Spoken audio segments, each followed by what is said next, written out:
The trial between the fired creators of Subnautica and Krafton have started. The stakes: Krafton's reputation and a $250 million payout. But before the trial even started, things got weird. The fired execs claimed that Krafton's CEO asked ChatGPT how he could deny their payout. A bit weird, but then Krafton put out a statement denying that happened.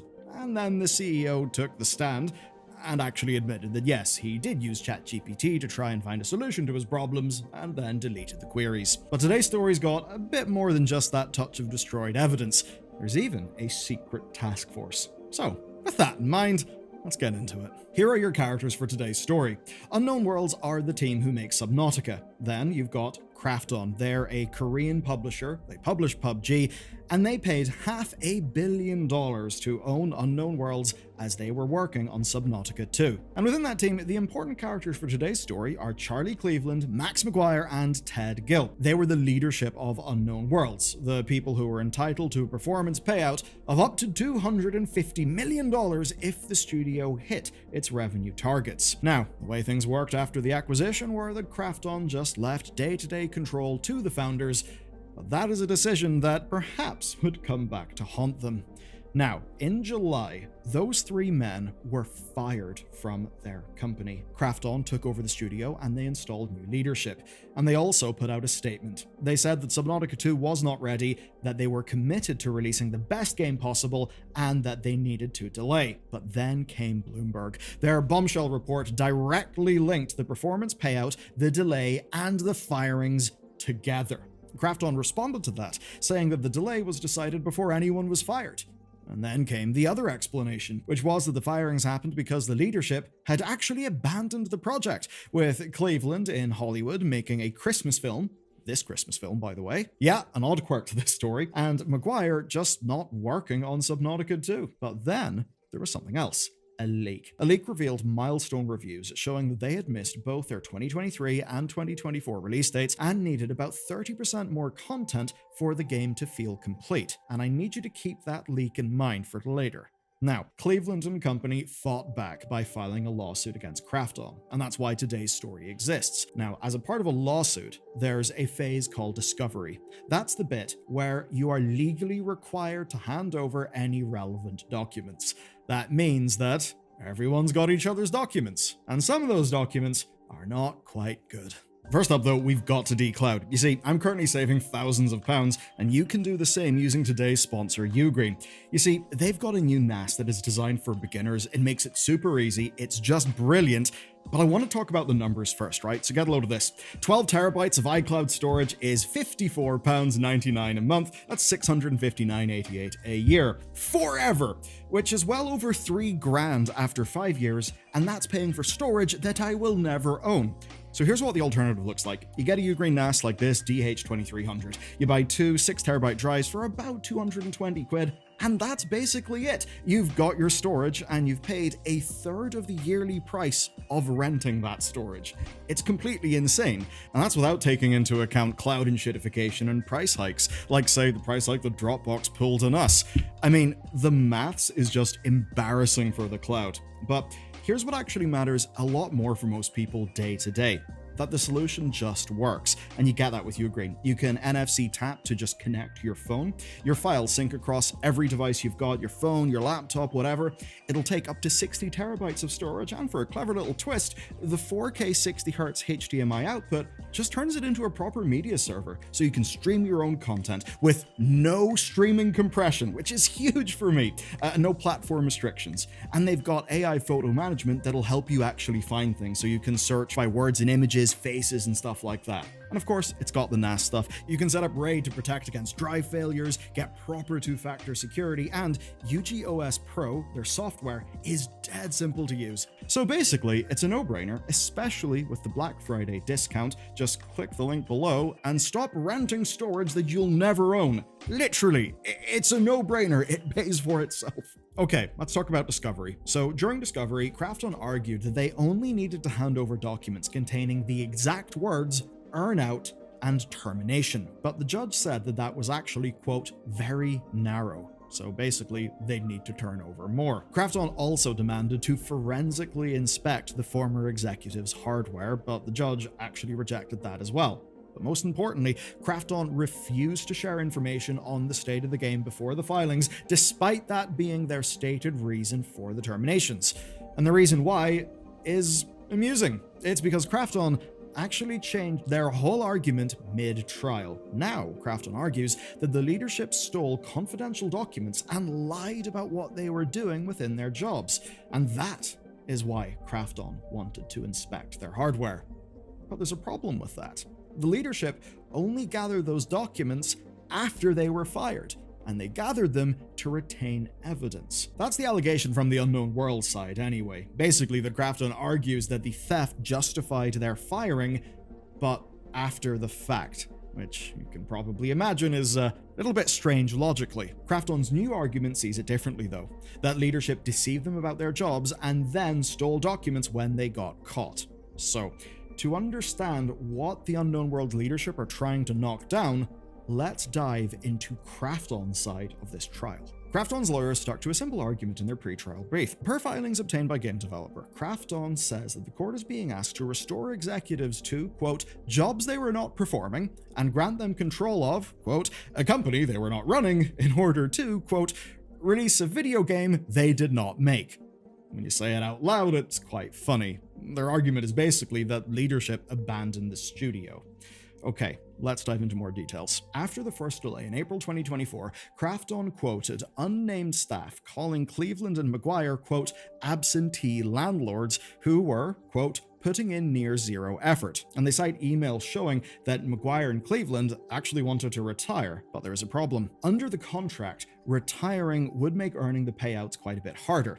So Krafton alleges that the trio invented new job titles for themselves to get around this problem. They then told Krafton that nothing would change, but actually told staff that things in fact would change. Krafton also alleges that leadership hid compensation changes, and this is when Cleveland's film work is said to have started. Now Krafton says that they never agreed to any of this stuff, and they frame Cleveland and McGuire as, quote, the magical pair, the duo that they would not have done the deal without. As we progress through the trial, Krafton's allegations follow a similar pattern, that leadership cared about the payout a lot more than the floundering project, and they even say that they offered the Unknown Worlds leaders another chance, basically saying, get deeply involved in Subnautica 2 so it actually comes out and is good, and if you do that, we will extend your payout window so that you actually can hit it. But they say that in response to that, Gil kept pushing for upfront payouts, and that because of that, they had to go. But there is more than that. Krafton also claims that leadership, quote, stole huge volumes of game assets and proprietary information while preparing to be fired. And Krafton believes that the judge has got to rule in their favor because the leadership, quite simply, broke their agreements. Now, rather unsurprisingly, the leadership does disagree with Krafton's position. The fired Unknown Worlds leadership took full advantage of the discovery phase, and in doing that, Krafton now only had two real arguments, both of which, though, the founders could counter with evidence that they got.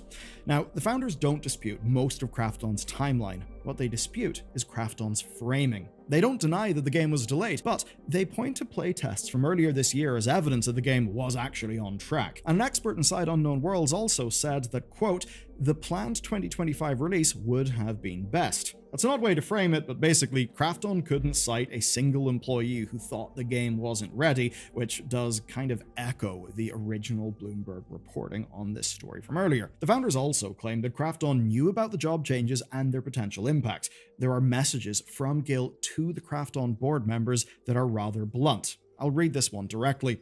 While Charlie Cleveland attended meetings, he doesn't do any of the work on either the company or game. So with a communication like that existing, it's harder to make the claim that they just didn't tell Krafton things. And this is one of the reasons why, if you want a paper trail, send an email. Now, to back this up, they've also got internal Krafton documents that confirm that Cleveland was not involved in day-to-day development and that he was rather just an occasional contributor. So, Krafton had been informed, had congratulated them on the changes, and had even discussed making Cleveland's Hollywood work an official Krafton role, even including a Subnautica movie. Yeah. Now, on data theft, it's a little funky. The leadership argues their positions entitled them to those documents. And since they only took the documents after receiving termination notices to protect the company and the game, that they couldn't have been fired for that theft. At least not under Delaware law, which is where the company is incorporated. And what it cuts to is that being fired for stealing something that you only took after you were fired breaks causality. Krafton ain't sending their best. Though to be fair, they could argue that taking those documents is just further proof that firing these people was the right move. But to counter this, the Subnautica founders want us to consider the case of development director Mike Verrett. Basically, he also downloaded files from Krafton servers, but he is not an executive with special privileges. That would mean that under Krafton's own logic, he should have been fired as well. But obviously, he wasn't fired, and instead Krafton offered him, quote, financial incentives to remain at Unknown Worlds. Same action, different treatment. Is that because the co-founders would have been due a far, far larger payout? Maybe. I cannot say that, I can't make that claim, though I would imagine it's perhaps a mix of that, and maybe Krafton, wanting to keep their development director so the game actually gets developed. Now, the founders' reading things here is that Krafton's real issue is that damaging information went public. And by damning information, well, remember the milestone leak that I talked about at the top of the video? That. Now, the founders deny being the source of that, and instead, they actually point to Krafton's CEO saying that he wanted to, quote, make the founders look greedy, and they suggest that that might explain the leaks. Which is certainly something. But you may also be thinking about that task force that I teased you with earlier. Well, here goes. Discovery also exposed Slack messages from June, and these are between Krafton's CEO, CH Kim, and his head of strategy, Richard Yoon. Now, the fired execs had been negotiating $75 million for themselves and $40 million for staff from a total forecast payout of at least $191 million. Krafton wanted to cancel the payment entirely, and not just for the execs, they also wanted to cut the staff one from $40 million down to just $10 million. In Yoon's words, quote, it might just be easier to take over. And that's when Krafton created a secret task force to force the leadership out and to seize control of Unknown Worlds. And this is when Kim turned to ChatGPT in search of, quote, faster answers. The fired leadership say he was asking it how to cancel their payout, and those chat logs have since been deleted. Though, if my understanding of things is correct, those should be obtainable legally from OpenAI, I believe.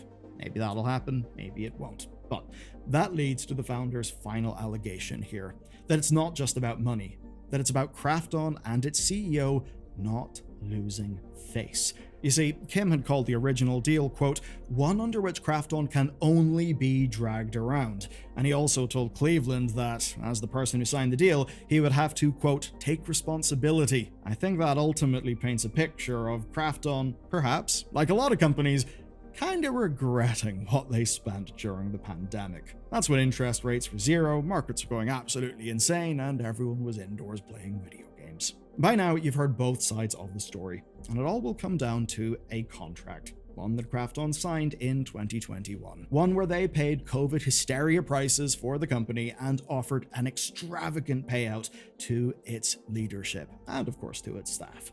And a situation where they left operational control to the founders. Obviously, that relationship broke down. But for finality in this story, we will need to wait for the verdict next January. But the real question isn't just legal. It's whether anything the leadership did justifies what's happening to the people making Subnautica 2. Because if that's the thing you're actually excited about, that's what matters most. And those people are stuck in the crossfire, and that won't change until this is over. But some bad news has actually changed, though it's about another game. It's called Hightail. It's no longer dead, and you can learn all about it in this video next.